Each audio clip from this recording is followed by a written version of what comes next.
Siyempre, para sa taksyonaryo natin, pag-uusapan natin ang tungkol sa acquisition cost. Partner Chris, tanong ko lang, ano nga ba ang acquisition cost? Ayun, ano ba yung acquisition cost? Ano ba yung ina-acquire natin? Let's say, nagpatayo tayo ng building, bumili tayo ng building, or bumili tayo ng lupa. So, gagamitin natin sa ating business. Ano yung acquisition cost? Number one, yung selling price. Number two, yung kasama dyan, yung registration noong property or nag-transfer ba ng property. Siyempre, may related taxes para dyan. So, yun yung magiging part of the cost.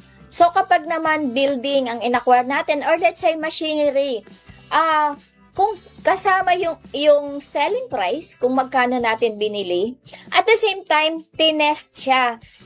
Dineliver siya from let's say abroad papunta dito sa atin sa Manila or dito sa Pilipinas, yung tinatawag na shipping cost. So depende doon sa term kung siya ba ay FOB destination or FOB shipping point. So ang lawak naman, no? So ang kasama lang doon, so ano ba yung mga incidental cost para mag-run yung equipment? So yung tinatawag na acquisition cost, kasama po yun. Partner Randy. Partner Chris, clarification lang. Ang ibig sabihin mo, partner, hindi lang yung presyo ng isang property ang Yes, kinocompute natin, kasama yung mga shipping cost, delivery cost, kasama yon.